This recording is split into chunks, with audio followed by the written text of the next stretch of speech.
Hello, hello! Good morning! Breakfast po tayo. So, ito po yung breakfast namin today. Fried egg or sunny side up egg at tuyo, ang pambansang ulam. Yummy! Tapos, syempre, hindi po mawawala ang plain coffee. Without sugar po ito, ha.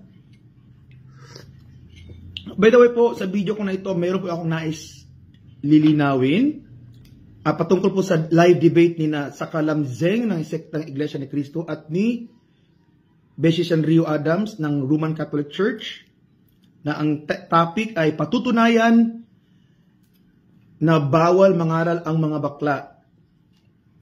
At nasa affirmative side sa Kalamzeng, di ba? Oh. Kasi may Tapos bali si Sanrio siya yung negative side. Ang nangyari ngayon, dapat sana kagabi ay matutuloy sana yung live debate nila.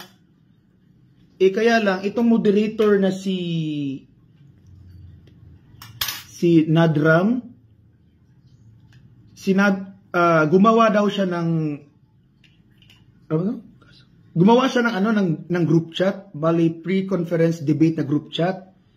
And I think inad niya ron si Sanrio at pati na rin si sa Kalamzeng. Kaya lang ang nangyari hindi naman naparamdam doon sa Kalamzeng. Ang problema din, matutuloy sana yung debate nila kagabi, kaya lang may nakasked din ibang debate at saka may problema din sa signal. So naisipan nitong si Nadram na bukas na lang, which is today. Kaya lang itong sa Kalamzeng ng Sektang Iglesia ni Cristo 1914, ang pinapalabas niya ngayon, pinabubulaan niya ngayon na si Sanrio daw ay tumakbo. Hindi yun. Which is not true. Naku, si Sanrio pa. Hindi yan, wala niyang uurungan eh. Walang inaatrasan yan. Lahat ng mga live debate ay wala yung inuurungan. Napanood ko na yung mga live debate niya. Kahit Muslim nga, kinaharap niya. Tapos ikaw pa ba sa Kalamzeng na puro yabang lang yung lumalabas sa bibig mo? Ikaw siguro yung umatras hindi si Sanrio Adams. Dami mong satsat. Pero nung gumawa ng group chat si Nadram, hindi ka rin naman nagparamdam dun Pero sana matutuloy talaga yung debate ni Sanrio Adams at saka ni sa Kalamzeng. Kasi makita ang kasi napaka-interesting din yung topic Patutunayan na walang karapatan mangaral ang mga bakla. Which is mababaw na topic, pero at least 'di ba? Malalaman din natin kung talaga totoo ba talaga na walang karapatan mangaral ang mga bakla.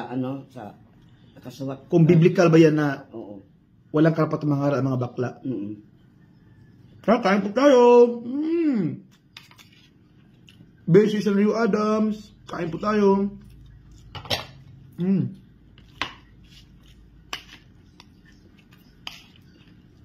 So again po, hindi po totoo na tumakbo si Beshi Sanrio Adams sa live nila sa Kalamzeng.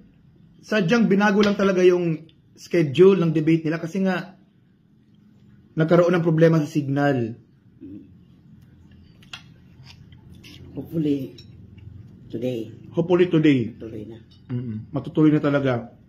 Aabangan ko talaga yan. Ganito po kasi yan mga kapatid. Kapag sinabi po nating formal online debate, ay meron pong sariling platform para dyan kung saan maghaharap yung dalawang magkatunggali. Upang magiging fair at hindi po magiging bias po yung labanan. At kaya nga po sa mga formal online debate or sa mga live debate, ay meron pong tinatawag na moderator. Kasi siya yung makakapag-moderate upang maiwasan po yung mga ad homs or mga personal attack upang malinis lang po yung labanan. At sa mga formal debate po, only the viewers or audience ang makakapag-judge, makakapagsabi at makakapagtimbang kung sino po talaga yung nagsasabi ng katotohanan. Baka kasi ang gusto nitong si Kalamzeng, para sa akin lang ay magla-live siya sa kanyang sariling Facebook account at doon niya papapasukin si Sanrio Adams.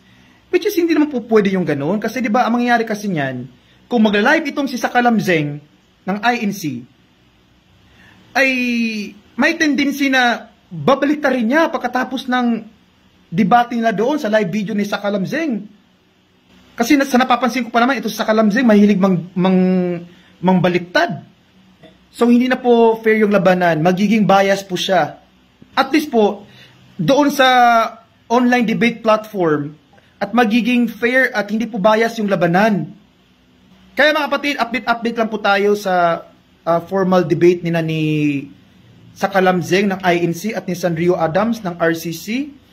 Sana matuloy na talaga, sana ma-push na talaga upang mapatunayan na biblically walang karapatan mangaral ang mga backlosh.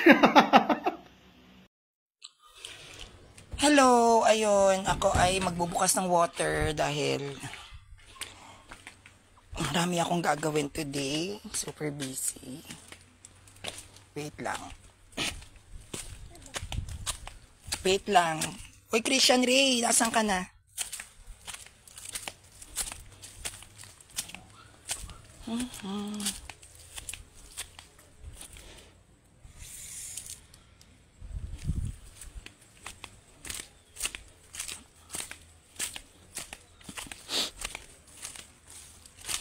Oops.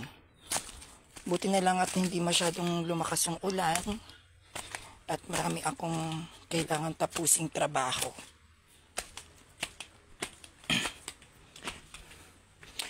So it was requested by my friend, my very own BFF, Beshi Christian Ray Garcia, no? Regarding dun sa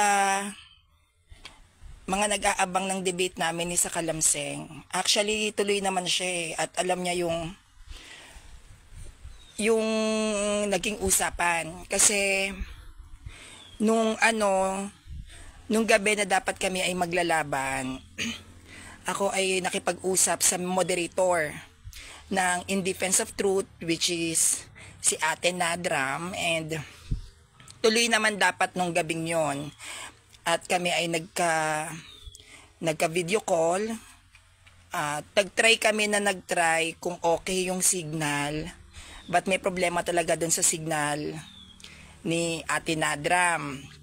So hindi siya makapag-open ng live. So si Ate Nadram nag-decide na baka kung pwede bukas na lang. So sinabi ko to kay Sakalamzeng na bukas na lang yung laban natin live, which is mamayang gabi dapat. Dahil nagkaroon nga ng signal interruptions. Kasi di ba may bagyo. So na-interrupt yung signal ni Ate Nad. At pinaalam ko yon doon sa INC na si Sakalamzeng. Alam niya yon at alam niya kung saan kami maglalaban. No? Huwag niyang lokohin yung sarili niya.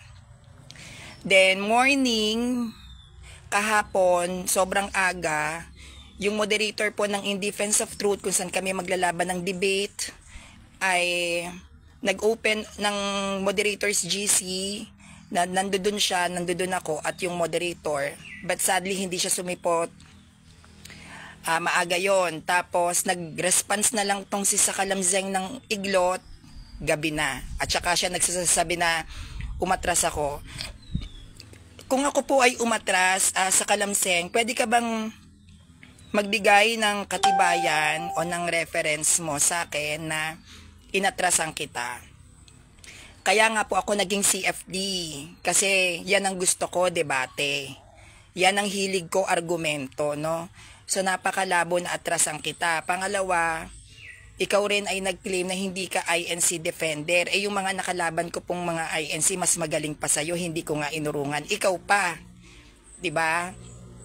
At yung mga nakalaban ko sa debate mas magagaling sa'yo, ikaw pa kaya, no? Pwede mo namang sabihin na ayaw mo nang lumaban kasi ganun yun 'di ba? Ayun yung sinasabi sa Bible na ang nagpapakataas ay ibinababa at ang itinataas ay yung nagpapakababa. Masyado mo kasing hinamak yung mag-ina. Masyado mong hinamak yung senior citizen na 60 years old at si Christian Ray Garcia na hindi kayang lumaban sa'yo. At hindi mo ine-expect na may magtatanggol kay Christian Ray Garcia. For sure na shock ka, 'di ba? Kasi after nung arguments natin, nag-live ka, parang tipsy-tipsy ka pa ata, no?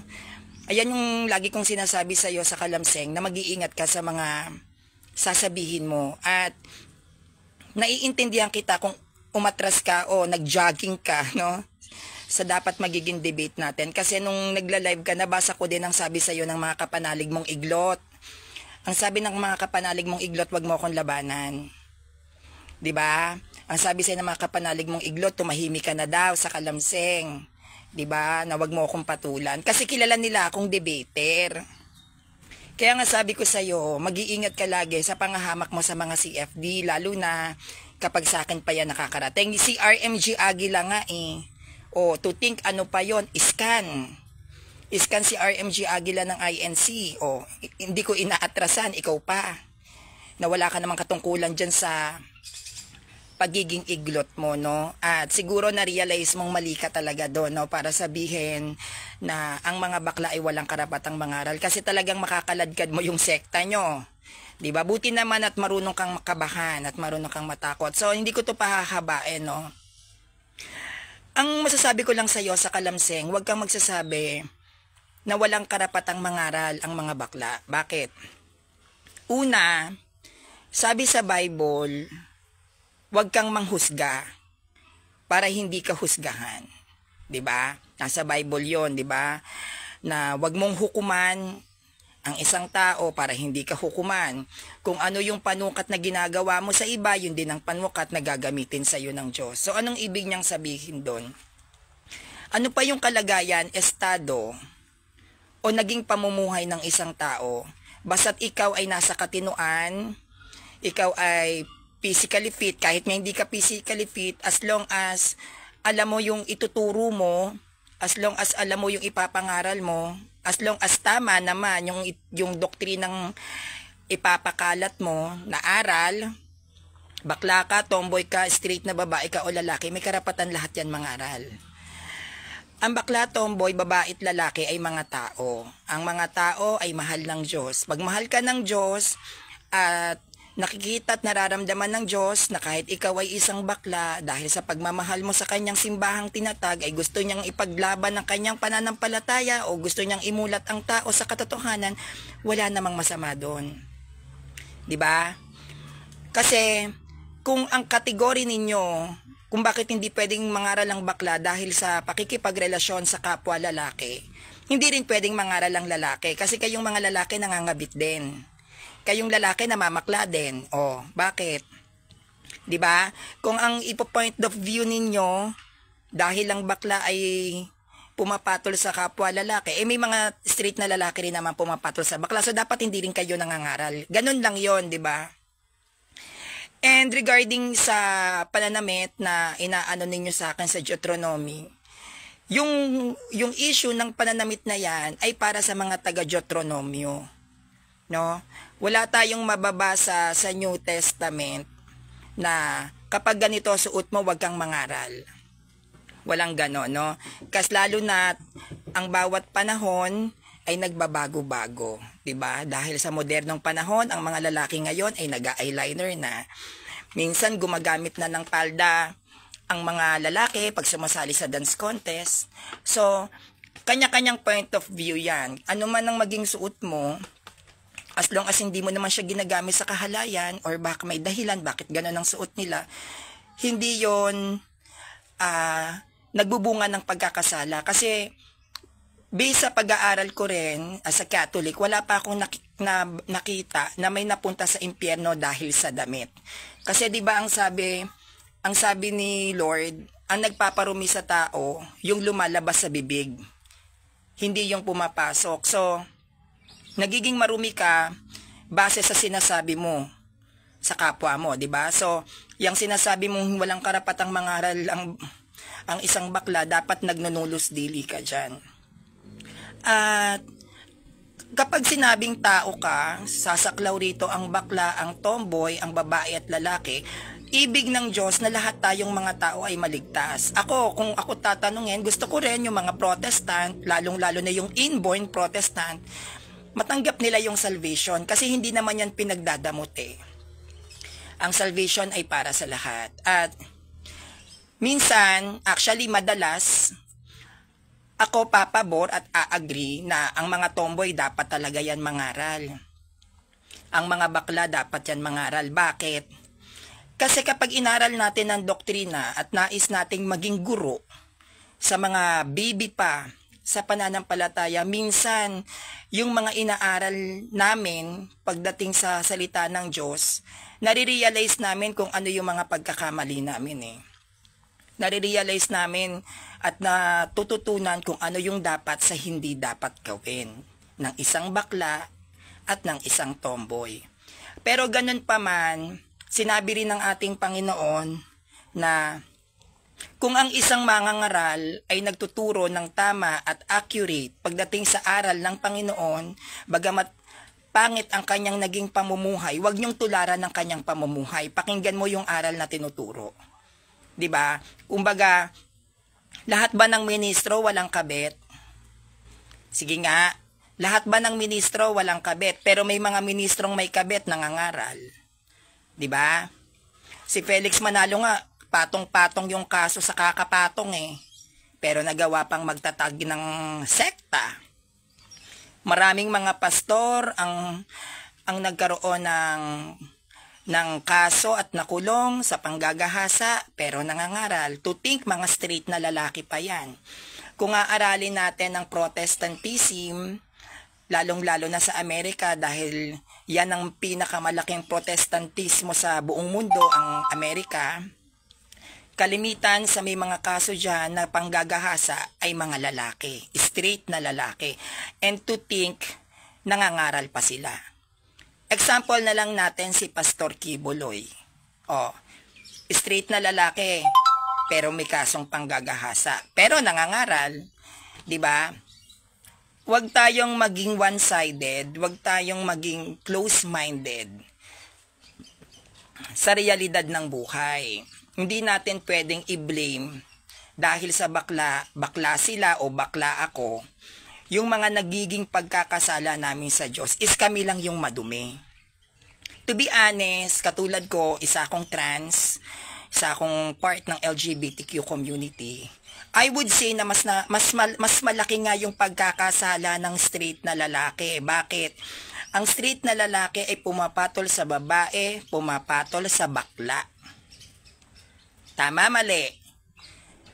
Ang straight na lalaki kayang pumatol sa babae, kayang pumatol sa bakla. Marami akong kilalang straight na lalaki. Nagpapaano sa bakla. Ako, bilang isang bakla, never akong pumatol ng babae. At hindi ko kayang pumatol sa babae. Dahil ang gender orientation ko, pure ako. Pure ako na bakla. Hindi ko kayang pumatol ng babae. So kung haharap tayo sa Diyos bilang isang tunay na lalaki kayo at ako'y isang bakla, ano ba yung mas karumal-dumal? Pagdating sa usapin ng sex, ang lalaking kayang pumatol ng bakla at kayang pumatol ng babae o ang isang bakla na lalaki lang ang pinapatulan? Diba? Kasi kung magsusukatan tayo pagdating sa kalaswaan, mas malaswa lalaki kumpara naman sa amin. Diba? Mas malaswa kayo kasi ako, alam ko kung ano yung gusto ko. Hindi katulad ng straight na lalaki, yung iba pa dyan may anak, nagagawa nyo pang pumatol ng bakla. Huwag tayong impokrita dito. Kung pagdating lang sa sexual orientation at comparison, pagdating sa LGBTQ community at sa aming mga bakla tomboy, mas karumal-dumal kayo. May mga babae na kayang pumatol ng straight na babae. Huwag nyo sabihin hindi. May mga babae na kayang pumatol ng matandang babae. May mga babae na pumapatol ng lesbian. Usually, yung mga friend kong lesbian, hindi kayang pumatol ng lalaki. Hindi kayang pumatol ng matandang lalaki. They just preferred only for the straight girl or woman. Hindi katulad ng babae, kayang pumatol, straight na babae, kayang pumatol ng lalaki. Kayang pumatol ng babae. O meron pa nga akong kilala na straight girl, kayang pumatol ng silahis na bakla. Na bisexual. Pero yung mga tomboy na kilala ko na lesbian talaga, hindi nila kayang pumatol ng lalaki. At never silang papatol ng silahis. they always preferred sa straight na babae talaga. Kaya kung pagdating sa pangangaral lang at pagbabasihan natin yung kahalayan, mas mahalay ang straight. Kasi lalo na sa panahon ngayon, madaming straight na ang kinabagsakan nakipag-live-in sa transgender. Kasi aminin na natin, ang mga transgender ngayon, magaganda, sexy, matatalino, tsaka may future talaga. Kasi kalimitan sa mga babae ngayon, mga pabebe, tsaka hindi na pumapatol sa lalaki. Kasi nga, usually mga lalaki sa Pilipinas, batugan. Kaya ang ginagawa ng mga babae ngayon dito, pumapatol sa lesbian talaga. Kasi ganon din ang lesbian, masisipag sila, magaganda ang future nila. Talagang kapag dating lang sa financial stability, mas madiskarte ang bakla tomboy kumpara sa tunay na babae at saka tunay na lalaki. Talagang masisipag ang LGBTQ community. Kaya usually, ang mga babae na straight at ang mga lalaki na straight, nagiging practical yan sa buhay na kapag ako pumatol ako ng babae, magkakaanak pa kami niyan. Tapos, anong kakainin namin? Anong ipapakain? Lalo na sa panahon natin ngayon, ang hirap ng buhay. Ganon din sa babae na bubuntisin lang ako neto. Pag nanganak ako, iiwan din ako. Ayokong maging single mom. Dito na ako sa lesbian. Stable yung buhay ko. Safe ako. Yun yung mentality ng mga tao ngayon. Kaya maraming mga lalaki ngayon talaga na napofall sa bakla, nagmamahal ng bakla. May maraming babae ngayon na talagang nagmamahal ng lesbian. Kasi pagdating naman sa pagiging responsible, hindi ko naman sa dinidegrade ang mga straight. Kasi may etong si Sakalamzeng, kaanib ng iglot kung makadegrade sa aming mga bakla tomboy. Usually, ang mga bakla at saka mga tomboy, may pinag-aralan o wala, marunong dumiskarte. Humawak lang ng gunting at lipstick ang mga bakla, mabubuhay na yan eh. 'Di ba? Humawak lang ng pedicure, manicure yan, buhay ka na sa loob ng isang araw. Sa pagre-reband pa lang, kung marunong nga lang ako, bakit hindi eh? Sa pagre-reband pa lang ng bawat ulo ng mga kliyente nila, ilan ang kinikita ng bakla doon sa loob ng isang araw, tinatalo pa nila yung minimum wage. Sa mga lesbian naman, matatalino ang lesbian, they are actually more on sa mga office. At saka magaling magaling sa business ang mga lesbian, magaling silang humawak ng pera. Sa amin pa nga lang eh, 'di ba kumbaga sa stability ng buhay, ang mga lesbian at saka bakla talagang stable na 'yan. Bakit mo ihahalo yung gender orientation sa pangangaral? Kapag ikaw ay nilikha ng Diyos, pinanganak kang normal, okay naman yung kalusugan mo, at okay rin yung pag-iisip mo, hindi ka naman krung, may karapatan kang mangaral. Actually, God wants us, all of us, to preach, to teach, and spread the good news. Sabi nga ni Christ, di ba? Even the apostles, spread the good news. Pag sinabing spread the good news, general yon sa lahat ng tao. Meron bang sinabi si Christ, spread the good news, except sa bakla, bawal? Spread the good news except sa tomboy, bawal kayo? Wala. Pero ang sabi niya, all of you, spread the good news. Anong sabi ni Christ? Bautismuhan nyo sila. The word sila. Lahat, general. Sa ngalan ng Ama, Anak, at ng Espiritu Santo. Pag sinabing sila, lahat ng tao. So pag sinabing lahat ng tao, kasama dyan ang bakla at tomboy. At dahil kasama ang bakla at tomboy, meron kaming karapatan na mangaral at ipagtanggol ang aming pananampalataya dahil kasama kami sa nabautismuhan. Hindi namimili si Christ kung sino ang kanyang pipiliin. Even the 12 apostles, may mga pangit na ugali yan. Even si Maria Magdalena, to think. Maria Magdalena na, di ba? Pero niyakap niya pa rin. Ano ba si Mateo? 'Di ba, naniningil ng buwis. During that time sa panahon ni Christ, kapag naniningil ka ng buwis, usually ang tingin sa mga yan, mga magnanakaw, mga buwaya sa pera. 'Di ba? Si Pablo. Ano ba si Pablo? Pero straight na lalaki, yes. Pero ano ba yung pagkatao ni Pablo? Mamamatay tao.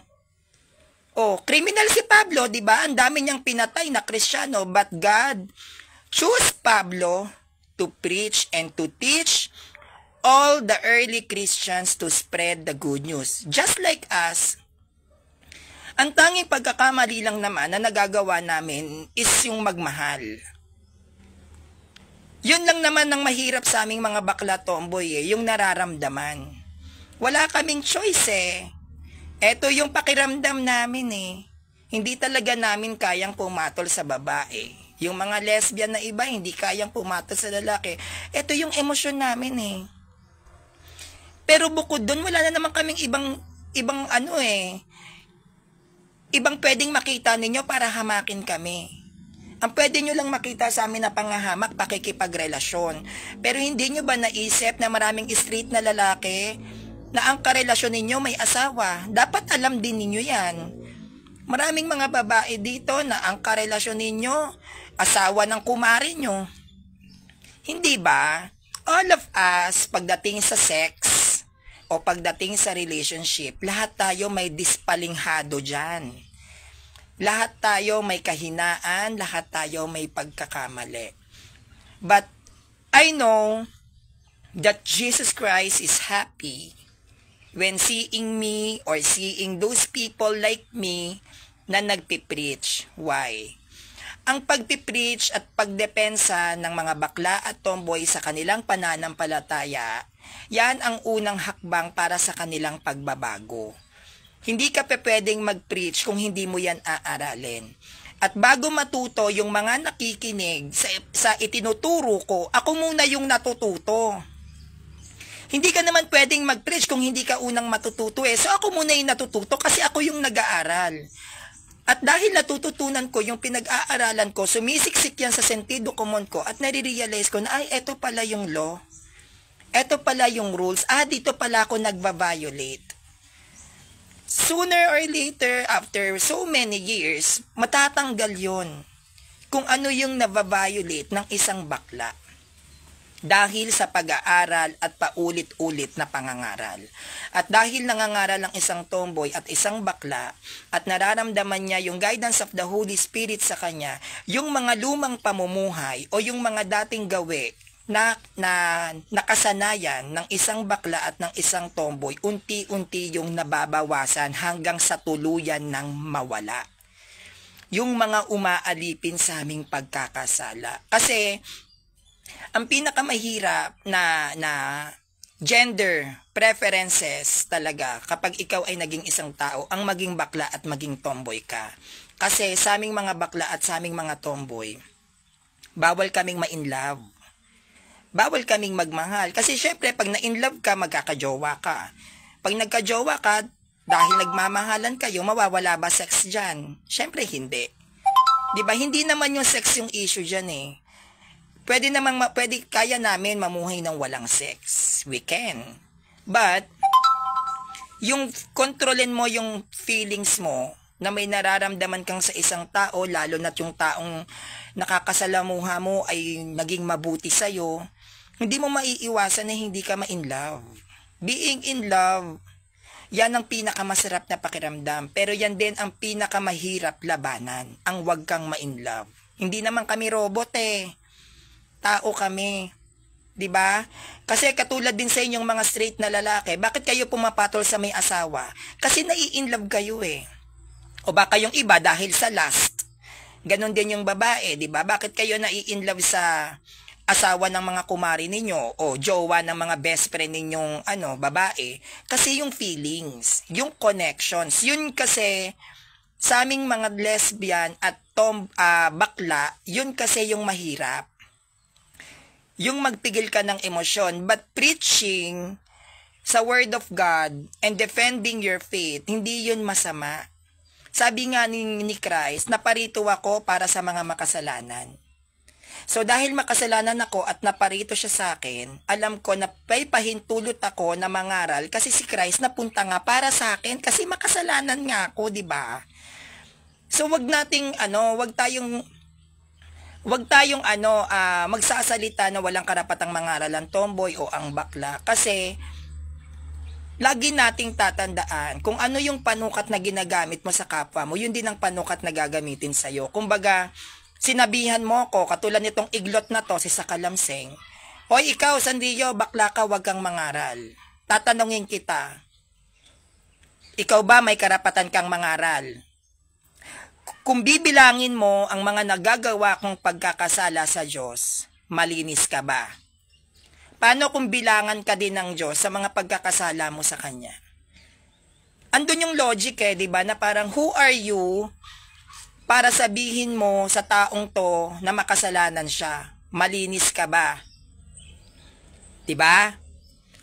Yung tipong tao na tuturuan ka sa isang bagay, pero pag sa kanya mo tinanong, hindi pala niya inaral. Ganon yun Kapag tayo ay magtutuwid ng personal sin natin, tawag ko dun kasi personal sin, personal na kasalanan ko sa Diyos. Kung tayo ay magtutuwid ng ganyan, make sure na malinis ang mga kamay nyo.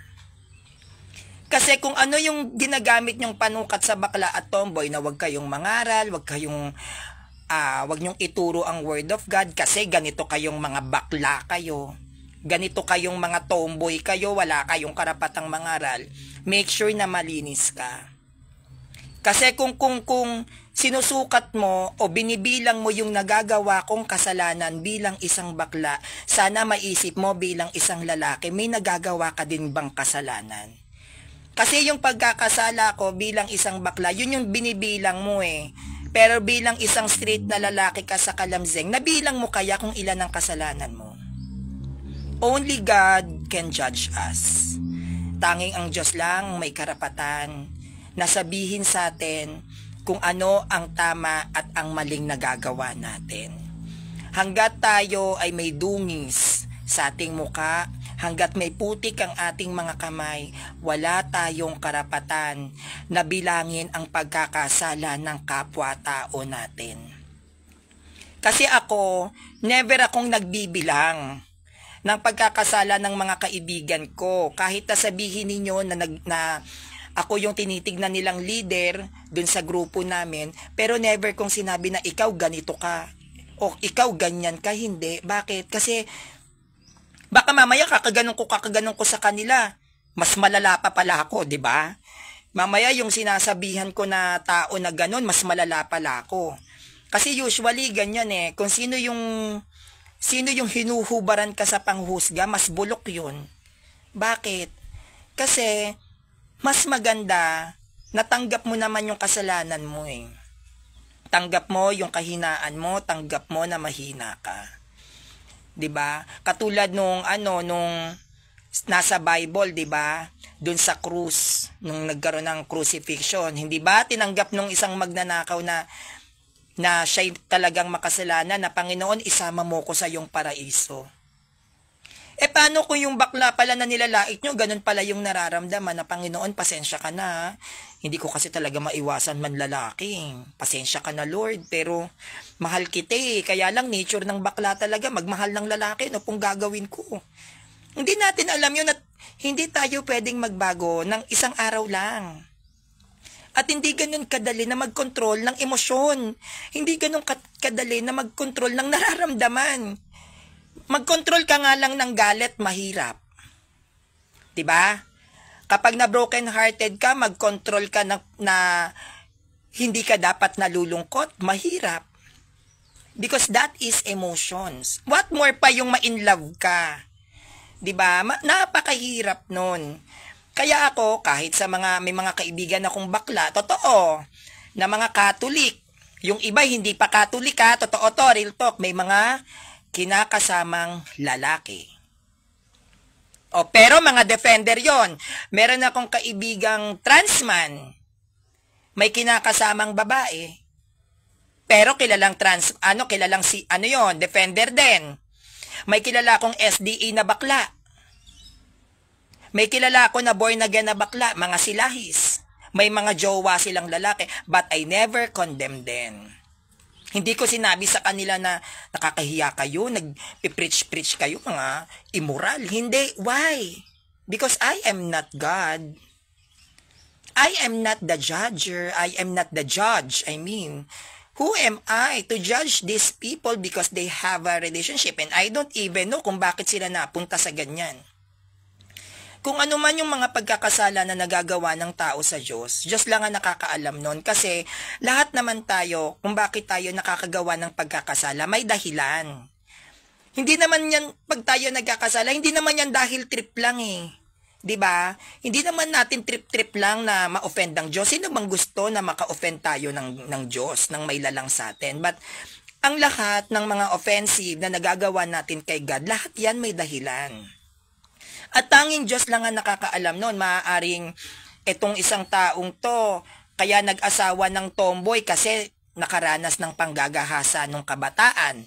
Nagkaroon ng traumatic experience sa lalaki. Etong lalaking to, kaya nagmahal ng bakla kasi nakaranas makapag-asawa ng babaeng tamad at salaula. Etong bakla na to, kaya to naging bakla kasi ang nag-alaga sa kanya puro babae. O yung environment niya, puro kasama niya, mga bakla nagpalaki. Ang lesbian naman, itong lesbian na to, kaya siguro to naging lesbian kasi yung tatay niya, nakita niyang irresponsable. Siya na yung tumayong padre de pamilya, kaya naramdaman niyang lalaki siya, kaya siya naging lesbian. Lahat ng bagay ay may dahilan. Though it's positive, though it's negative, lahat ng yan may dahilan kung bakit nangyayari. At ang Diyos lang ang tanging nakakaintindi dyan. Wala tayong karapatang manghamak na kapag nakakita ka ng bakla, halimbawa yung baklang yon sa social media, nakikita natin, di ba, ang laswa ng suot, sumasayaw, kulang na lang maghubad. Hindi natin alam kung bakit napunta siya sa ganong buhay. Hindi natin alam kung bakit ganon ang nangyari sa kanya. Kahit yung mga nakikita nating lesbian, meron ako nakita na lesbian, nagtanggal pa ng ng supporter. Tapos feeling niya lalaki siya. Hindi natin alam bakit niya ginawa yun at bakit siya naging ganon. At usually, lalo na sa panahon ngayon, kung bakit may mga kabataan na maagang nag-aasawa, may mga bakla na maagang na open sa sex. Kahit ang tomboy, maaga silang na open sa sex, sa bisyo, dahil din minsan yan sa pamilya. Kaya nga 'di ba, idinideclare ng ating Pope yung family na magkaisa, na bago ka mangaral sa labas ng bahay mo, unahin mo yung loob ng tahanan mo. Pagbuklurin mo muna yon. Kasi ang sakit ng lipunan ay wala sa labas, nasa loob yan ng bahay. Kaya kung may mga tao, baklaman o tomboy, babae o lalaking street, ang lahat ng ginagawa natin kung bakit natin na-o-offend si Lord, depende yan sa mga naging karanasan natin nung tayo ay mga bata pa. Depende yan sa childhood memories mo eh. Nakadepende yan kung paano ka lumaki. Ako, katulad ko na lumaki akong mag-isa, 'di ba? I am an independent since I was 15 years old. So yun ang dahilan kung bakit hindi ako takot na lumaban kung kani-kanino, hindi ako takot na i-express ang sarili ko kasi I know how to comfort myself. And I am very comfortable with myself. Hindi ako friendly type. Hindi ako yung tipong, yes, marami akong nakakausap at nakikilala, but yung makikipag-close ako, hindi. Nakakausap ko sila through group chat. Ang nakakausap ko nga lang sa PM, usually yan, si Christian Ray Garcia lang. Hindi ako ma-open. Hindi ako sanay na malaki yung environment ko kasi doon na lagi akong nasa labas para maghanap kung paano ako makakasurvive for this day. Pero yung feelings ko o yung personality ko, napaka-introvert ko. Ayoko ng maingay, ayoko ng matao, ayoko ng marami akong inaasikaso na tao. Mas gusto ko yung mag-isa lang ako or dalawa lang kami ng kaibigan ko. Ayoko ng napapaligiran ng maraming tao. Madali akong naiirita. Kaya yung behavior ng tao is nakadepende yan sa childhood natin. Kaya hindi tayo pwedeng mag-declare na walang karapatang mangaral ang bakla o ang tomboy. Kasi may dahilan naman yan bakit naging bakla. May dahilan bakit yan naging tomboy. At kung magiging batayan lang natin yung pakikipag-sex ng bakla sa lalaki, is katulad ko lahat ng ex ko straight. O, kung hindi pwedeng mangaral ng bakla kasi may karelasyon kaming lalaki, paano yung straight na lalaki na mga naging ex ko? Paano yung mga straight na lalaki na nag-asawa ng trans? Oy, totoo yan. Sa Pilipinas, yan ang patok ngayon. Ang daming gwapong straight na in love sa bakla. Totoo yan. Yung mga lesbian ngayon, ang gagwapo ng lesbian ngayon, Diyos ko day, mas gwapo pa sa tunay na lalaki. Ang mga kalib-in nila, mga babae talaga. Oh, yung nagpunta ako ng Cebu, meron ako naging ka-close doon. Lesbian siya. Ang asawa, straight na babae. At ang tagal na nila. O, paano yon? Kung ang issue at usapin, hindi pwedeng mangaral ng bakla dahil pumapatol kami sa lalaki, paano yung lalaking pumapatol sa bakla? Hindi rin kayo pwede mangaral. Diba? Kasi hindi naman mapupunta ng impyerno ang bakla kung wala yang kasama. 'Di ba? Ano bang issue? Kayo mga bakla mapupunta kayo sa impyerno, mga nanlalalaki kayo. Paano yung mga lalaking namamakla, mga street? 'Di ba? At 'yun ang lagi nating tatandaan at may dahilan kung bakit nagkainlaban ng dalawang tao. Well, hindi ko siya sinasabing tama. Mali yon, mali ang lalaki sa lalaki, mali ang espada sa espada, mali ang pompyang. 'Di ba? Pompyangan kayo, mali yon. Pero kahit na alam nating mali, lumugar pa rin tayo bakit sila nandoon. Gumamit pa rin tayo ng pangunawa sa kanila. Lalo na sa mga straight na lalaki, sa mga straight na babae, mahirap kaming maintindihan kasi straight kayo eh. Madali sa straight na lalaki na sabihin ang sarap-sarap ng babae, bakit nagbakla tong mga to? Si Sanrio, ang gwapo-gwapo, sayang, bakit nagbakla to? Madali yung sabihin, kasi straight kayo eh. Madali tayong magbigay ng interpretasyon sa mga bagay na nakikita natin kapag straight ka. Pero kapag ikaw ay napunta sa lugar na maging isang bakla ka, maging isang tomboy ka, napakahirap. Sino ba namang gustong kutyain sa lipunan? Sino ba namang gusto na hindi ka magkaanak? Sino ba namang gusto na hindi ka magkaroon ng sariling pamilya? Pero hindi mo kasi pwedeng dayain ang nararamdaman. Hindi natin pwedeng pasinungalingan yung tunay na pagkatao mo. Kung yun ka eh. Kaya nga kung straight ka, lagi nyong titignan, ano bang pakiramdam ng pagiging straight? Masarap, may pamilya, may mag-aalaga sa inyo pagtanda dahil may mga anak kayo. Ilugar nyo din at isipin nyo din, ano bang pakiramdam ng mga baklang to? Masaya rin kami. Wala man kaming pamilya, may mga aso naman kaming pwedeng alagaan. And hindi kami parang may sakit na ketong na ultimo pagdating sa spiritual ay kailangan pandirihan. Hindi naman ganun yun eh. Huwag tayong, pagdating sa simbahan, huwag tayong magbilangan na kasalanan mo ganito kasi bakla ka o tong tomboy na to, eto kasalanan mo, isa-isahin ko. Bakit? Bilang straight na lalaki kayo, ano bang mga kasalanan nyo? Masturbation? Oh, wag nyong sabihin hindi. Ang lalakas mag-masturbate ng mga straight na lalaki. Kung hindi kayo, aside sa pagmamasturbate, ang lakas nyo ring magpasubo sa bakla. Oh, wag nyong sabihin hindi. 150. Bakit ba nauso yung 150 na yan? Dahil sa straight. Bakit? Tamad magtrabaho. Para lang magkaroon ng pera, inasa sa bibig ng bakla. O bakla, 150. Tapos kasalanan pa namin. Hindi ba? Kami na nga yung niloloko, kami na yung inuuto, kami na yung inaagrabyado. Tapos in the end, lahat kaming bakla sa impyerno. Aba, matindi.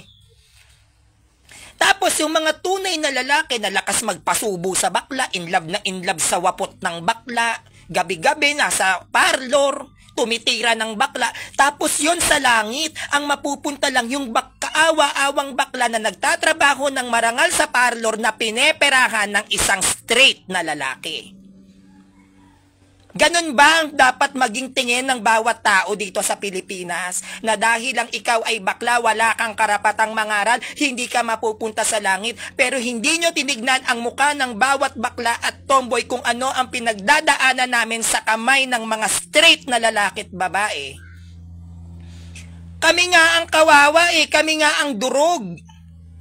Nagtatrabaho ng marangal ang bakla, nananahimik ng marangal sa parlor ang bakla, nagpapaganda ng pangit na babae, may darating na lalaking tamad, peperahan at bubutasin yung bakla. Pag wala nang makita dun sa bakla, iiwang luhaan. Tapos yung lalaking namakla na yon, yun pa yung sa langit.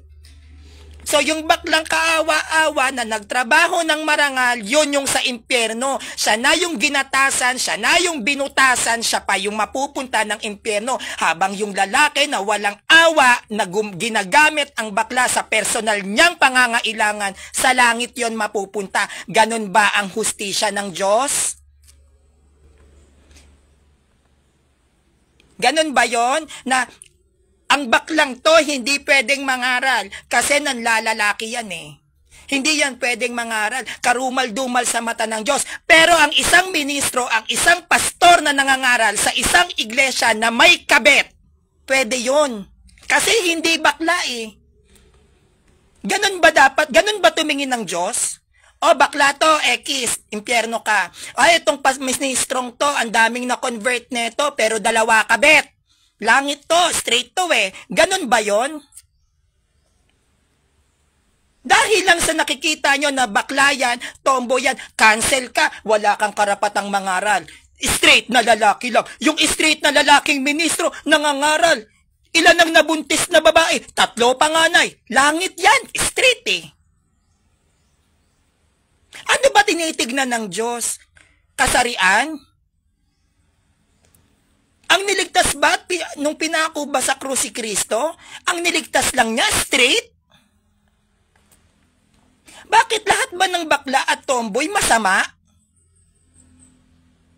Lahat ba na pag sinabi mang bakla at tomboy, wala kaming karapatang mapunta ng langit? Lahat kami sama-sama sa impyerno?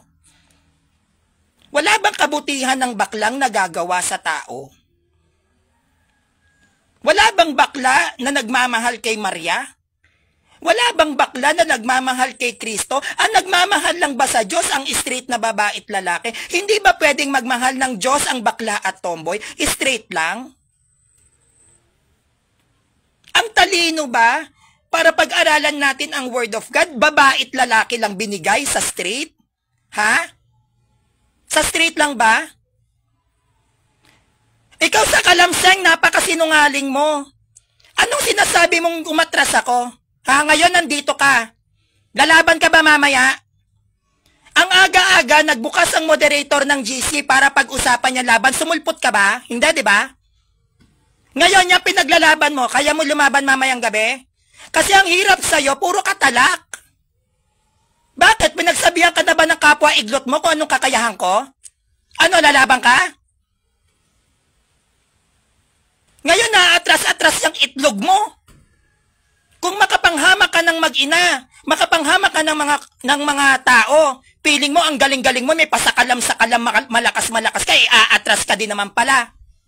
Hindi kita aatrasan, engot. Yung mga teacher ko nga na nag-SDA, nilalabanan ko eh. Oh, ikaw pa? To think mentor ko yon. Nilabanan ko ng debate dahil nag-SDA, hindi ko kinatakutan at inatrasan. Ikaw pa sa kalamseng, aatrasan ko? Talaga?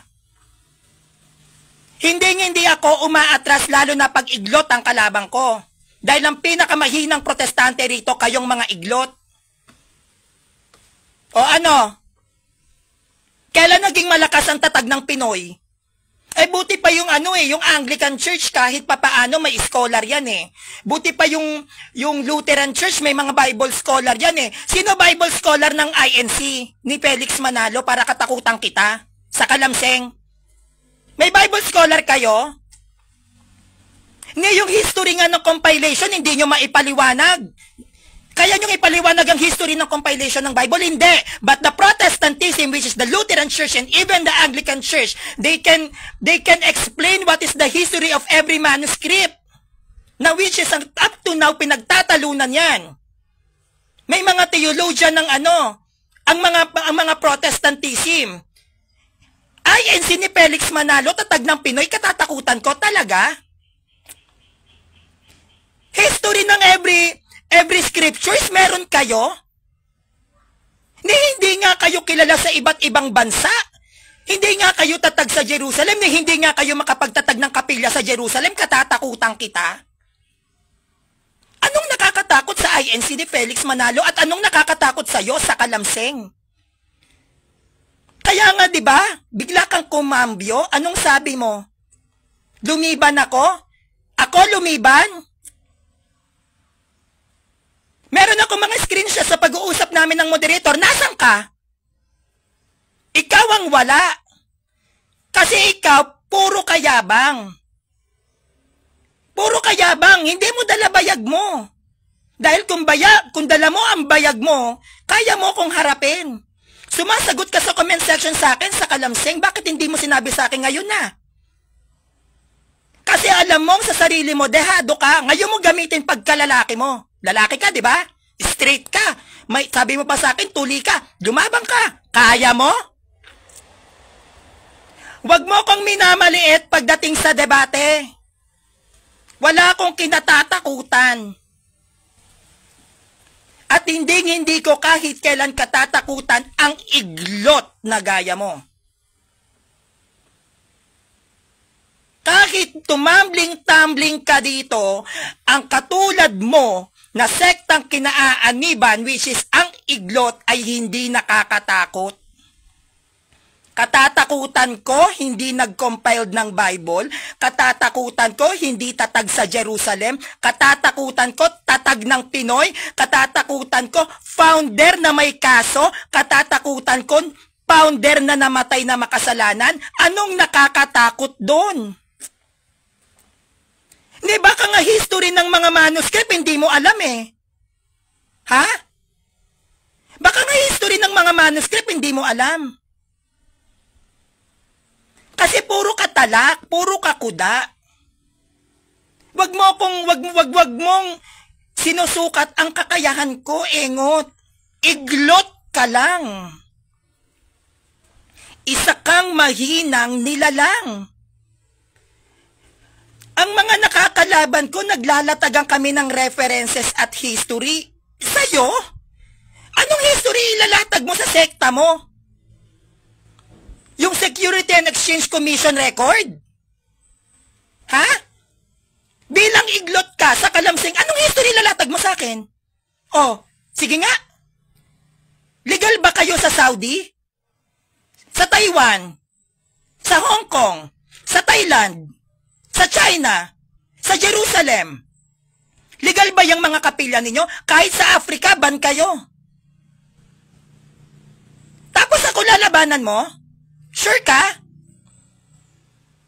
Eh baka maglatagan lang tayo ng mga simbahan dito sa lahat ng mga bansang hindi kayo pwede magtatag ng kapila, may katolikong simbahan doon. Doon pa lang bagsak ka na. Anong nakakatakot sa'yo? Nakakatakot yung ministro mo? Ano nakakatakot sa INC? Natatag ni Felix Manalo? Walang nakakatakot, 1914 lang kayo. Hindi pa nag-e-exist si Felix Manalo, hindi pa pinapanganak yung founder niyong Manyakis. May Catholic Church na, so ano nakakatakot doon? Yung salitang kapilya nyo pangalat, tinuwa nyo pa sa santo namin eh. O ano nakakatakot sa inyo? Meron ba? Walang nakakatakot sa iglot. Walang nakakatakot sa inyo. Hindi nyo makikilala si Kristo kung hindi kayo gumamit ng Biblia na siyang binuo ng Catholic Church. Hindi kayo sasamba sa ama-ama ninyo kung hindi kayo nagbasa ng Bible na binuo ng Catholic Church. Bakit? Bible scholar si Felix Manalo para katakutan kita sa Kalamseng? Ha? Bible scholar si Felix Manalo? Ano nakakatakot kay Felix Manalo? Kung nabubuhay lang nyo, kami dalawa magdedebate. Ano nakakatakot sa inyo?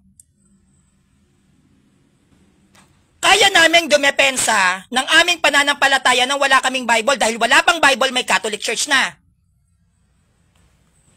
Kaya naming lumaban ng debate sa inyo kaya walang nakakatakot sa inyo. Anong nakakatakot sa iyo? Kahit kailan, tandaan mo to ha, kahit kailan hindi tatayo balahibo ko sa iyo. Baka tanungin pa lang kita eh. Who compiled the Bible? Isa-isahin mo. Magmula sa verses, sa chapters. Sino nagbigay ng pangalang Bible? Kailan na i-release ang unang Biblia na gagamitin ng mga Kristiyano? Sige. Yung bang panahon na nai-release ang banal na kasulatan may INC na ni Felix Manalo? Puro kayo claim. Puro ka claim. Kaya mong patunayan yun sa akin? Actually, yan ang argumento mo sa akin, pinagtatawanan ka lang ng ibang Katoliko eh. Bakit? Ang babaw mo. Napakababaw mo. Maghahamon ka, walang mangangaral na bakla, ang babaw na argumento, pinagtatawanan ka nga lang eh. Magaling ka na doon? Yun ba yung mabigat na paksa sa'yo? Eh kung bigyan kita ng paksang mabigat, kaya mo? Gusto mo ng theologian topic? Baka manghisay ka dyan. Origin of the Bible, paglabanan natin. Sinong may karapatang gumamit? Kayong mga iglot o ang Katoliko? Doon tayo sa origin ng Biblia. Kaya mo? History? Ang lakas-lakas ng loob mo? Baka history ng Latin Vulgata, hindi mo pa alam. Sige nga, can you please elaborate the history of the Bible kahit yung mga na lang? Yung mga tinatawag na ito? Translations? Kaya mo ipaliwanag ang ang pasimula ng mga translations?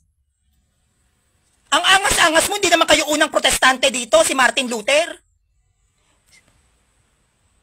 Yung Lutheran Church na una sa inyo, yung Anglican Church na una sa inyo, tahimik To think yun ang kinikilalang sinaunang protestante, hindi kayo, tapos magyayabang ka dito? Ipagyayabang mo yung founder mong Pinoy na may kasong panggagahasa? Ha? Tapos ang tapang-tapang mo, dadaanin mo kami sa angas dito? Samantalang nakakatawa lang naman yung argumento mo? Ngayong nalaman mo, yung kalidad ko, biglang sasabihin mo ako umatras sa'yo? Ako aatras sa'yo sa kalamseng? Anong nakaka-atras sa'yo? Hindi ka nga defender ng INC. Bakit kita aatrasan? Defender ka ng INC? Hindi ka nga kilala eh. Baka hindi mo pa nga naranasan yung live debate. Anong nakakatakot sa'yo? Maging sa pagla-live ko, lagi kang out of context. Kaya nga diba, tingnan mo yung Facebook account mo. Pinatungan mo na pinatungan ng iba't ibang mga videos. Bakit? Para pagtakpan yung ginawa mo kay Christian Ray Garcia? Nahiya ka? May video mo ko noon, tanga. Hindi ka makakaligtas sa akin. Ang angas-angas mo, wala ka naman palang bayag. Pinagmamalaki mong lalaki ka, ngayong hinahamon ka, nasa ng bayag mo? Ang pagiging tunay na lalaki, hindi yan nakikita kung paano ka gumalaw sa babae. Pag sinabing lalaki, marunong kang humarap sa responsibilidad na dapat mong harapin. Kaya mo ako? Pinagmamalaki mo yung pagkalalaki mo, ampaw ka naman. May pasabi-sabi ka pa na hindi ka kakayanin ng mga baklang CFD kakasaka? Kaya mo? Wag mong unahan ng yabang.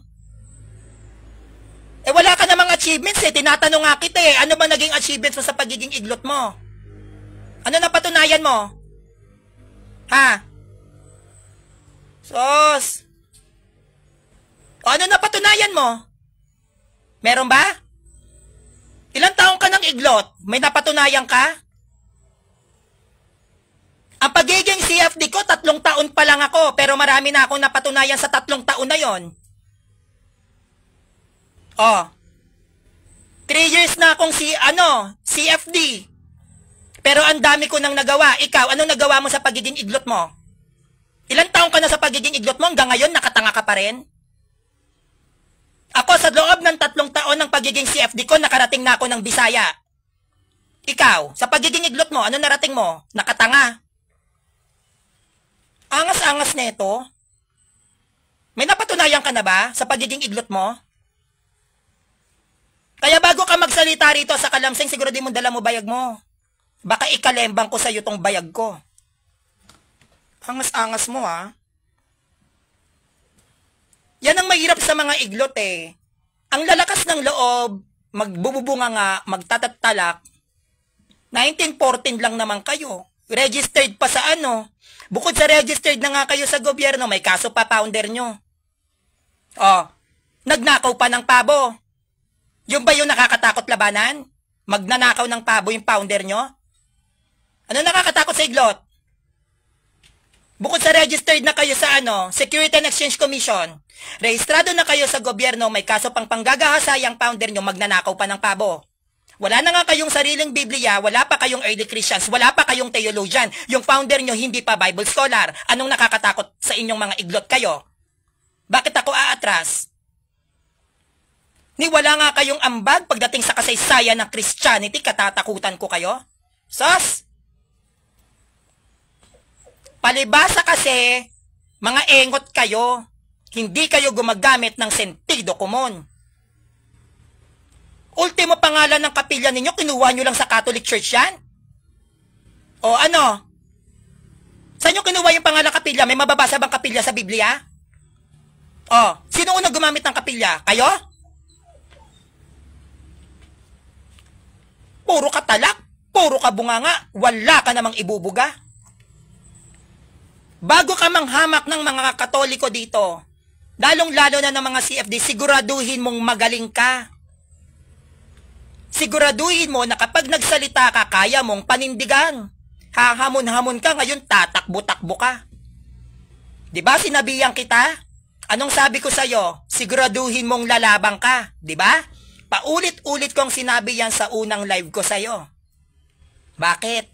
Ine-expect kong tatakbo ka ako? Kakayanin mo? Talaga? Kakayanin mo ko sa Kalamseng? Talaga?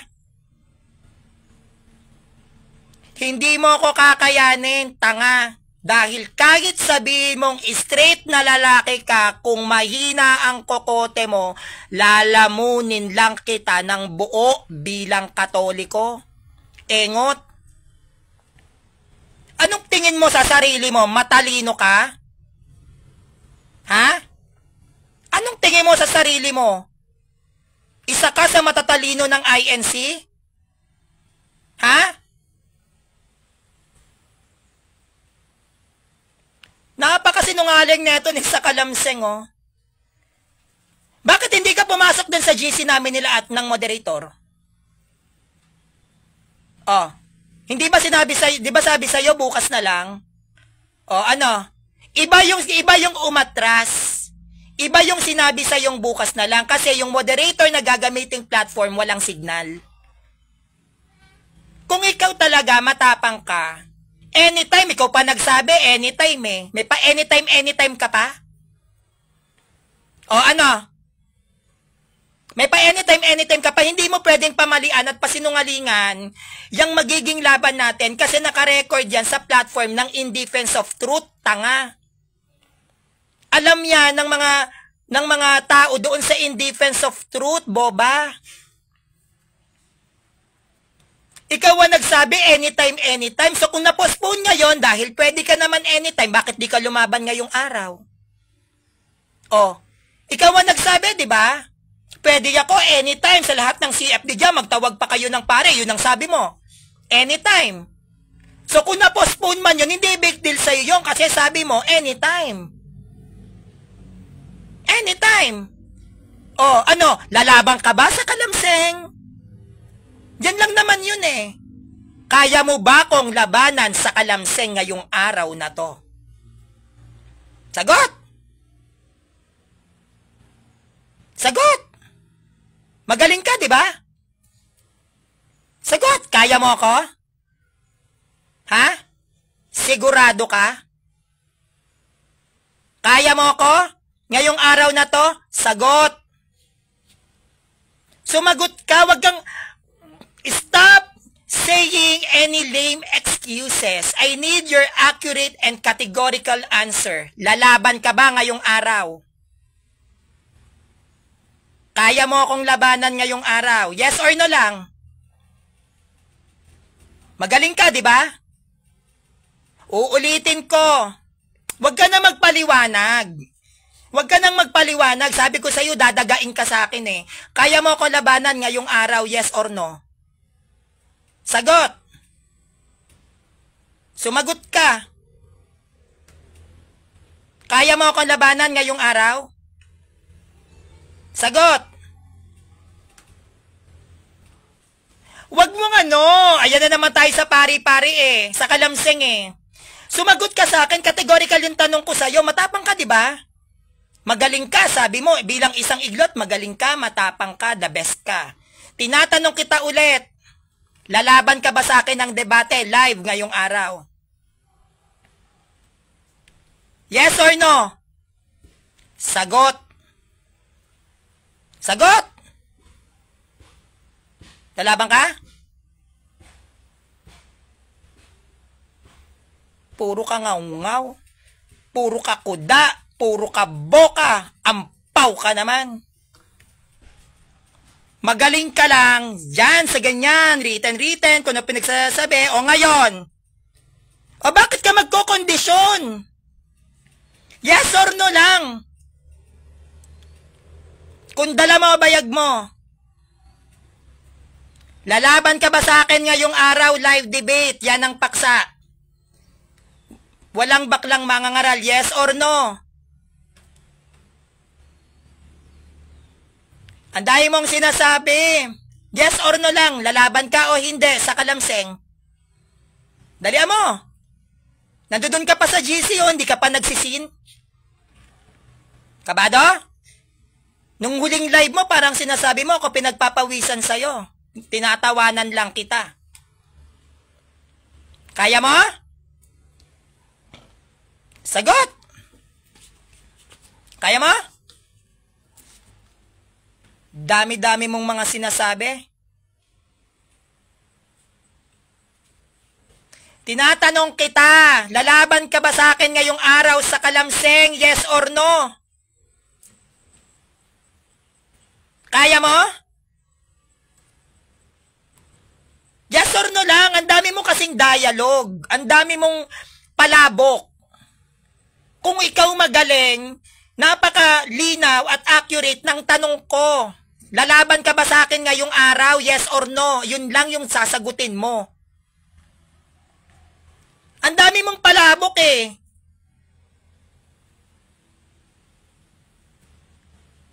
Need ko protektahan sked sa laban. Anong protektahan? Wala tayo sa protektahan. Magaling ka, di ba?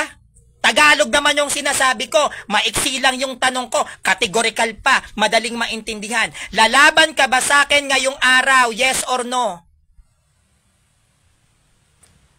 Sagot.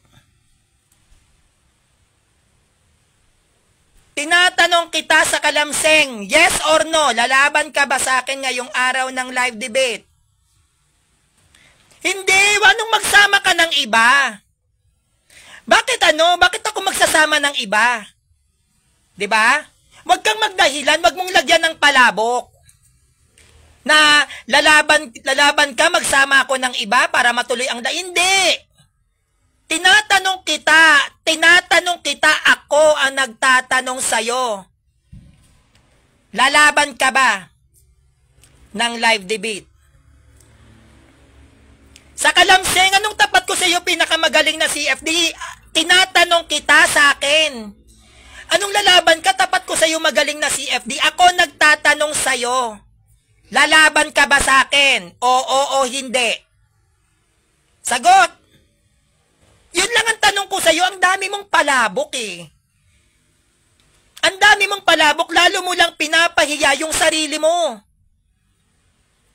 Lalo mong pinakikita sa mga nanonood ngayon ng live ko at sa makakapanood neto kung gaano ka kaduwag. Kasi malinaw naman ang tanong ko eh. Categorical yung tanong ko. Tagalog, maiksi lang. Lalaban ka ba sa akin ngayong araw? Yes or no? Yun lang yun. E di sabihin mo kung ayaw mo, edi wag. O sabihin mo ayaw mo. O anong masama doon? Mabigat ba yung tanong? Tinatanong kita, lalaban ka sa akin? Yes or no? Ngayong araw? Sagot! Lalaban ka? Ang dami-dami mong palabok. Tinatanong ko ako kung lalabanan mo ba ako. Ngayong araw, yes or no? Yung mga ganyan na mga strategy mo, gamay ko na yan. Sa kalamseng debater ako, ang dami kong nakakalabang iglot, ganyan ng style. Bulok yan eh. Hindi mo ako pwedeng bilugin at paikot-ikutin sa mga palabok mo. Sanay ako sa debate.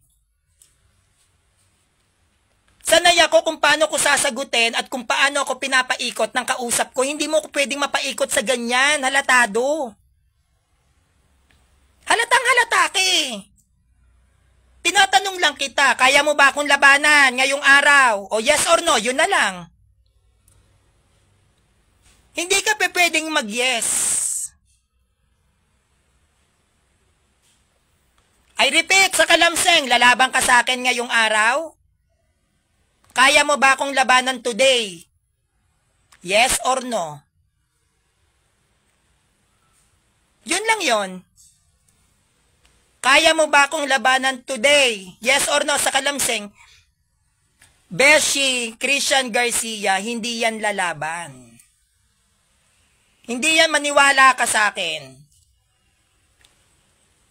Malabo yang lumaban, yung mga iglot nga na may pangalan eh. Hindi, halos matuyuan ng sabaw yung mga balot nila, yan pa. Talaga? Yung way kung paano siya sumagot at yung way kung paano niya ipinapaliwanag yung sagot niya sa akin. Alam ko naman kung saan yan tutungo. Ang dami kong nakakalabang iglot. Hindi na lang kasi magsabi ng no. O edi tapos, ganun lang yun eh, di ba? Kaya nga tinanong ko siya ng malinaw na tanong, lalaban ka ba sa akin? O, edi kung no, edi no. O anong problema doon? At least, alam ko kung lalaban ba siya o hindi. 'Di ba? Kasi kung lalaban yan, kaninang umaga pa nagsabi na yan dahil meron naman kaming GC, hindi nga siya inaalis dun eh. Nandoon yung moderator, nandoon ako, nandoon siya, bakit di siya nagsisin? Ilang beses siyang tinawag. Tapos sasabihin niya pa na magsama ako ng pare. Wala naman kaming ganung usapan.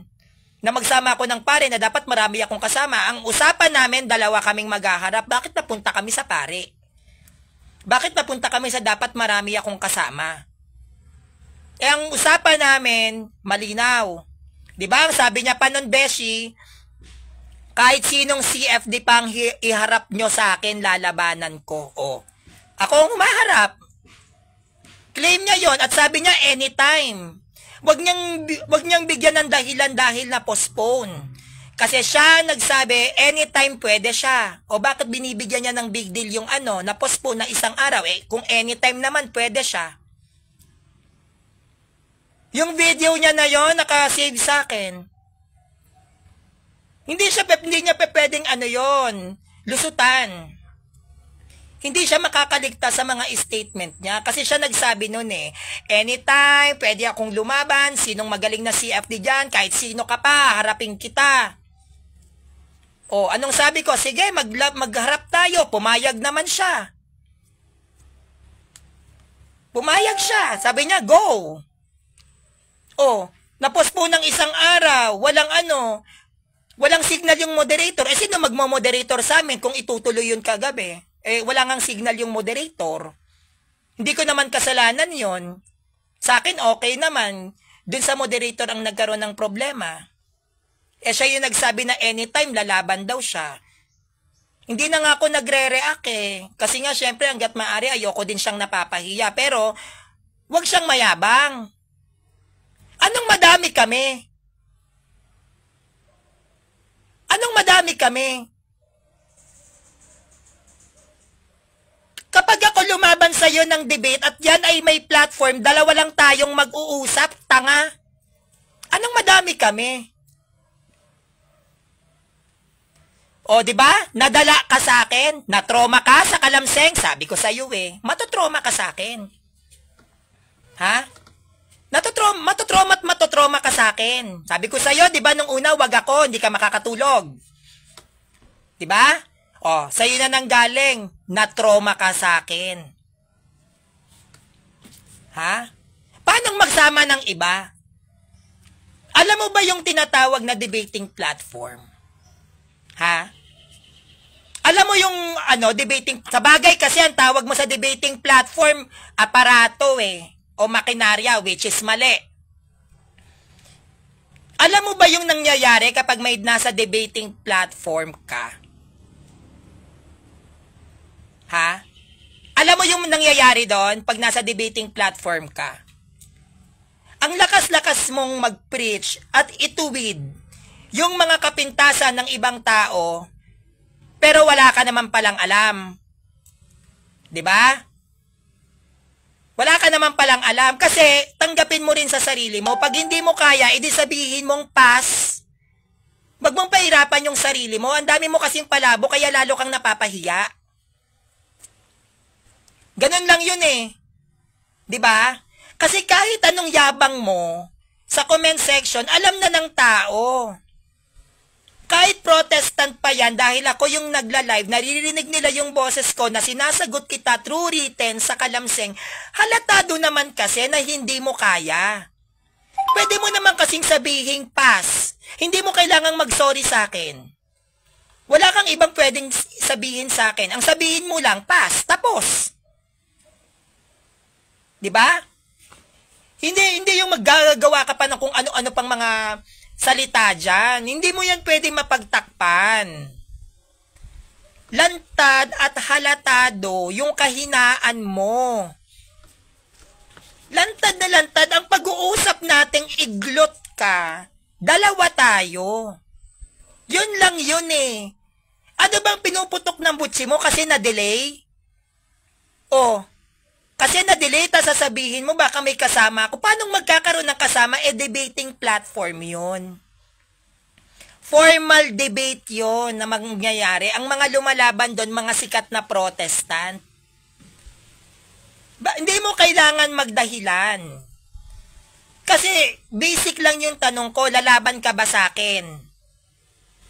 Ngayong araw, yes or no? Yun lang naman ang tanong Bakit napunta ka sa pare? Napunta ka sa baka may kasama ka sa Rio o baka ang dami nyo? Ang basic lang ng tanong ko. Lalaban ka ba sa akin ngayong araw? Sa akin. Pag sinabing sa akin, walang kasama, singular. Lalaban ka ba sa akin ngayong araw? Yes or no?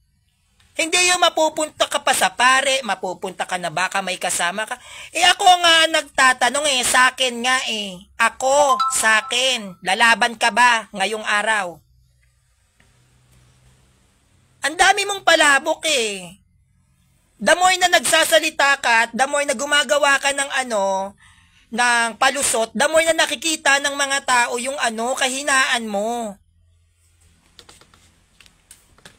Pwede ka namang sabi sa Rio, pass, sa iba na lang.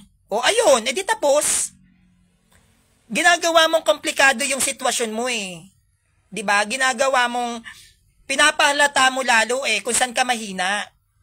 Kung pwede ka naman magsabi ng totoo, bakit kasi hirap na hirap ka magsabi ng totoo? Pwede mo namang sabihin, San Rio, pass. Edi tapos. Ganun lang yun. Hindi naman yung big deal sa amin at ina-expect din naman nila yon na tatakbo ka. And even me, ina-expect ko rin naman yun na tatakbo ka. Inaasahan ko yan. Wag mo nang ipilit. Nabigyan ng ng lusot. Kasi halatang halata ka Kahit na anong palabas mo dito, para lang sabihin sa akin na hindi ka lalaban, yung mga palusot mo, halata na hindi ka lalaban, pinapahirapan mo pa yung sarili mo, edi sabihin mo, pass. Ano pa yung mga sinasabi mo, dun din naman yung pupunta.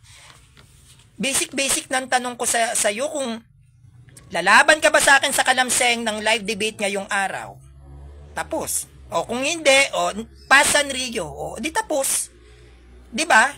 San Rio, hindi ako lalaban. Edi hindi.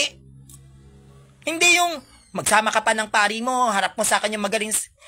ang layo ng sagot mo sa tinatanong ko sa'yo. Ang tawag dyan, baka hindi mo alam, ad hominem. Kapag tinanong ka ng kategorikal, kailangan sasagot ka ng kategorikal. Yan ang isa sa batas pag ikaw ay humaharap ng isang argumento. Pag meron ka nakatunggali o nakausap pagdating sa pananampalataya at nagkaroon kayo ng argumento, pag sinabing kategorikal, ang sagot mo dapat ay kategorikal. Kapag ang kategorikal na tanong ay hindi mo sinagot ng kategorikal na sagot, ang tawag doon ad hominem. Alam mo na, yung ginagawa mong way, normal yan sa mga katulad mong iglot, ang tawag dyan ad hominem. Kaya hindi mo ako pwedeng paikutin. O baka naman yung ad hominem hindi mo pa alam. O sa maiksing salita, nag-aadom ka. Pag sinabing adom, malayo yung sagot mo sa tinatanong sa'yo. Ang tawag dyan, talon. Tumatalon ka na. Lumulundag ka na. Kaya hindi mo pwede na kung ang pakiramdam mo ay magaling na magaling ka sa sarili mo sa mga pinagsasabi mo dyan sa written, mali. Yung mga written debater na matatagal na, mapaprotestant o Catholic, kapag nabasa yung mga sinasabi mo, tatawagin ka nilang ad hominem o adom. Pag binansagang kang adom, isa yan sa nakakahiyang titulo na pagpapakita na yung kausap ko ay hindi magaling. Kuha mo sa kalamseng. Wala pa tayo sa platform. Nangangamatis ka na at nangangamote ka na. Mukhang ikaw yata kakain ng kamoteng nilagay mo dun sa comment section. Mukhang ikaw ang kailangan kumain nun. Wala pa tayo sa debating platform, nangangamote ka na sa akin. What more pa pala kung nasa debating platform tayo. 'Di ba? Kaya wag kang mga hamak ng mga nanay na 60 years old, wag mong lalaitin yung nanay ni Christian Ray Garcia. Ano na yon, 80 years old. Yung nanay ni matuto kang gumalang. Yun lang naman ang kinabibisit ko sa iyo eh. Wag mong aanoyin yung mga matatanda. Galangin mo yung matatanda, bastos ka eh. At huwag kang mandadamay ng mga bakla. Huwag kang mandadamay ng mga tibo. Baka mamaya, sasabi-sabi ka ng babakla-bakla ako, baka mas marami pang nagkakagusto sa akin kaysa sa'yo. Baka magbilangan tayo ng suitors dito, kahit straight na lalaki ka, baka mahiya ka sa mga suitors ko. Yabang-yabang neto. O, 'di ba? Ngayon sa debate, hindi ka rin pala lalaban. Yun lang naman yun eh. Ako hindi naman ako hambog sa mga protestant, mga kaibigan ko yan. Pero bilang isang protestante kang iglot ka, matuto kang maging sensitibo sa mga nakakausap mo, lalo na't kapag nasasagasaan mo na yung pamilya. Huwag kang mandadamay. Huwag mong babasusin ang mga magulang. Kasi kapag ganyan ang gagawin mo at nakarating yan sa akin, hindi kita titigilan. Kung hindi mo kayang rumespeto, kung hindi mo kayang respetuhin ang nanay mo, respetuhin mo yung nanay ng ibang tao. Kung hindi mo kayang respetuhin ang mga matatanda dyan sa inyo, rumespeto ka ng matatandang hindi taga sa inyo. Kung hindi mo kayang igalang ang sariling pamilya mo, gumalang ka sa pamilya ng ibang tao. Ganon lang yon. At kung ikaw, proud na proud ka sa pagiging lalaki mo, huwag ka mag-alala, hindi kami proud sa pagiging lalaki mo dahil duwag ka. Huwag kang mandalait porket may bakla is bakla. Huwag kang ignorante sa bakla, bakla, baka mamaya nakatikim ka na ng bakla, dinay ka pa. Sa panahon ngayon, halos lahat na yata ng lalaki, posibleng hindi nakatikim ng bakla. Baka sa panahon ng mga magulang namin o sa panahon ng mga 90s, 80s, talagang bihirang lalaki makatikim ng bakla. Sa panahon ngayon, halos lahat yata ng lalaki, ang mga naka-virgin dyan, mga bakla. Aarte-arte ka, mamaya kainuman mo bakla. After nung inuman nyo ng bakla na yan, super pasubo ka. Dami-daming iglot na namamakla. Matuto kang rumespeto at gumalang at saka wag mong lalaitin lahat ng CFD, wag mong mamaliitin dahil hindi mo alam kung ano ang talino ng mga yan. Wag kang mayabang, wag kang hambog na feeling mo lahat kaya mo, ha? Kaya sa susunod, kapag magla-live ka, make sure na yung live mo, yung kausap mo doon, yung kaargumento mo. Wag mong i-general, ha? Ulitin ko, wag mong i-general, wag mong idadamay yung mga CFDing na nanahimik, wag kang mandadamay ng magulang para hindi mo ako nakakaharap, 'di ba? At for sure hindi ka na naman makakatulog, nag-live na naman ako. 'Di ba? Ilang araw ka na hindi natutulog. Hindi mo yan pwede sa aking itangge.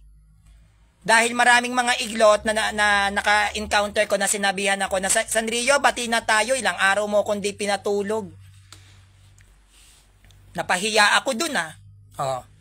Kaya ikaw, kung gusto mong matulog ng mahimbing, wag mong sasagasaan ng yung mga taong nananahimik. Sabi ko nga sa'yo, pag ako nakalaban mo sa kalamsing, hindi kita patutulugin ng 1 linggo.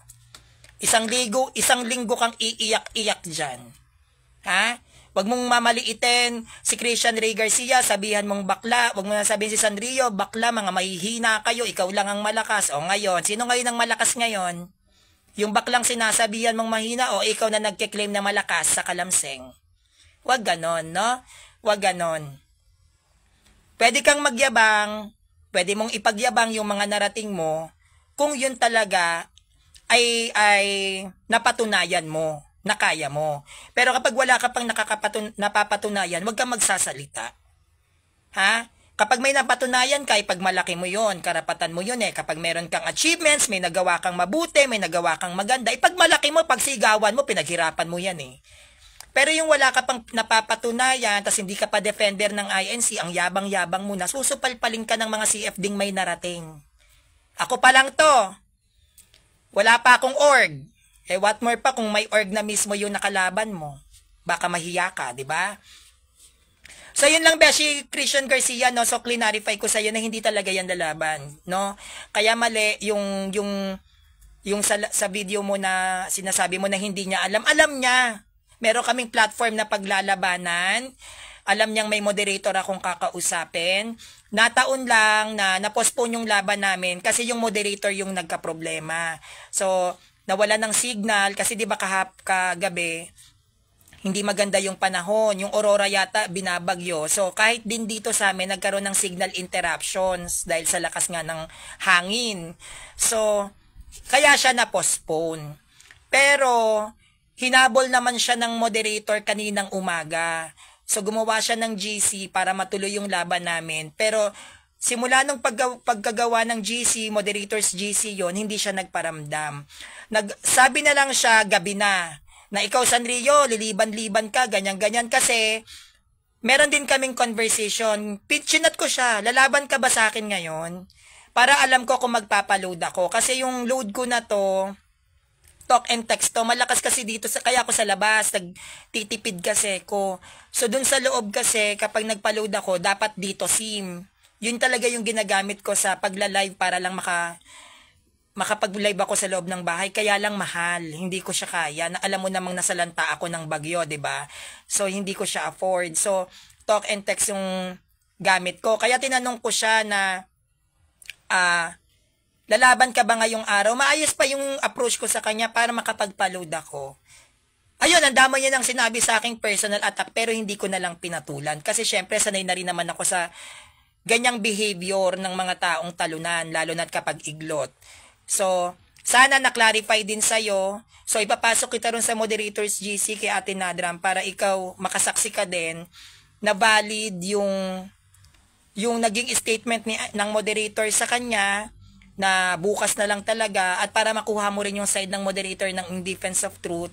Kasi mali yung pinaparatang niya sa akin. No? Hindi ako umatras at lalong hindi ako maduduwag sa sekta na ang founder ay rapist at magnanakaw ng pabo. So yun lang po, magandang hapon at ang dami ko pa pong gagawin. And before I leave, please subscribe on my YouTube channel, Sanrio TV. Bye-bye!